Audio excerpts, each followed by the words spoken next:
Welcome to The Explainer. Today, we're completely shifting how we understand getting older, how we maintain vitality, and, well, what's really happening when our energy suddenly dips. So if you're ready for an incredibly empowering new lens on aging, let's jump right in. Okay, let's dive into this. Why does our energy actually change as we age? We so often think of it as just random failures, like a machine inexplicably breaking down over time. But the source material gives us a much better, systems-level way to think about it. Imagine your body is like a house's power supply. When that energy becomes less steady, literally everything inside feels different.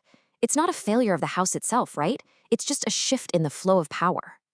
To break this massive topic down, here's our logical roadmap. 1. Energy is a signal.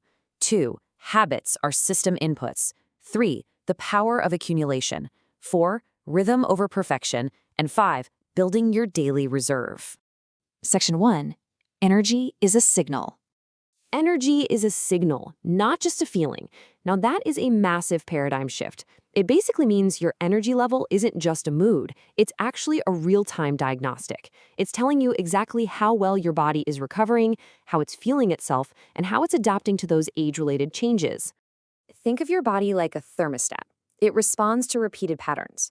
So if a house gets cold for just one isolated hour, the system kind of ignores it. But if the temperature keeps dropping, the system adapts and kicks on. One cold hour doesn't decide the whole day. In the exact same way, repeated healthy signals, like taking a quick walk right after breakfast, force your systems to turn on and stay actively engaged. Moving to Section 2. Habits are system inputs. And this brilliantly illustrates the difference in our approach. The old way of thinking is purely disease prevention, asking how do we stop something bad from happening? But the highly practical, empowering goal is function support. How do we keep life manageable and independent? It's a lot like a smartphone battery. The goal isn't just to avoid hitting absolute zero. It's to keep the device fully usable for what you actually want to do every single day. So what are these daily habits actually signaling? Well, movement proves to your nervous system that it still needs to maintain your muscles and balance. Food gives you the fuel to actually use and repair those cells. Sleep gives you the dedicated time to restore the body. And connection, that signals that your life is safe and engaging, which keeps your stress hormones in check. You see, these aren't just separate, disconnected tricks. They are the actual fundamental inputs that keep your whole biology organized. It helps to think of these habits like interlocking gears. Turn just one, and several others automatically start moving too. For instance, sleeping just a little bit better gives you the capacity to move more the next day. Moving more regulates your appetite, which then improves your sleep once again that night. It's an incredibly effective, positive chain reaction. They really don't compete with each other at all.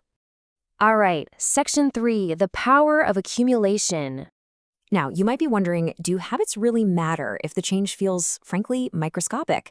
And honestly, that is a completely fair question. A single healthy day or one good meal can feel entirely useless in a vacuum. But here's the thing, your biology doesn't care about isolated, dramatic days. It responds strictly to overarching patterns. So the crucial point here is accumulation. Think of small repeated actions like drops of water in a bucket. Sure, one drop does absolutely nothing. But thousands of them, they quietly shape exactly how your body functions over months and years. That is how you actively preserve your strength and slow down physical decline. I absolutely love this visual. Some habits remove stones from the backpack. Imagine walking around all day carrying a backpack full of heavy stones. Things like skipping meals, cutting your sleep short, sitting for hours on end. Those are all stones adding massive, unnecessary strain on your system. Building healthy habits simply takes those stones out, making ordinary, everyday life far less costly for your body.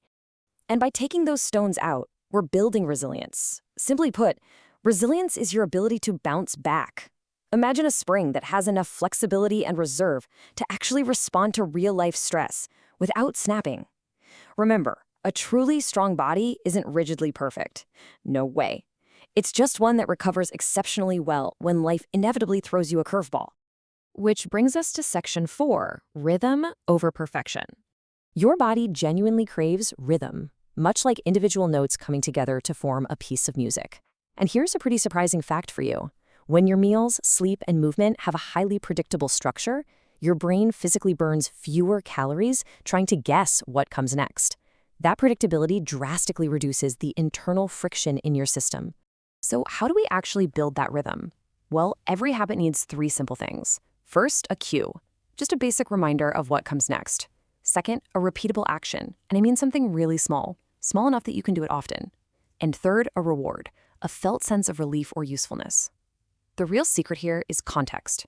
If you attach a brand new habit to an existing routine, like doing a quick stretch right after you pour your morning tea, it becomes so much easier to sustain.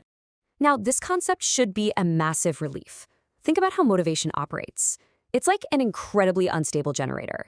It constantly spikes and crashes depending on your mood. But a habit is a stable power line. It just hums along, doing its job, even when the day is totally ordinary and you aren't feeling remotely inspired. You really don't need constant motivation if your system is running on a solid, reliable structure. Finally, Section 5, building your daily reserve.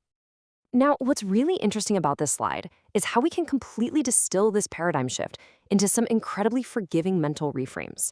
Instead of thinking, I need to do everything, ask yourself, what support is actually most useful and realistic for me right now? Instead of panicking that a missed day means you failed, remember that the overarching pattern matters way more than just one day. Small changes aren't too little. They are quite literally exactly how the body adapts. And please let go of the idea that healthy habits should feel hard. Good habits should fit your life well enough to repeat.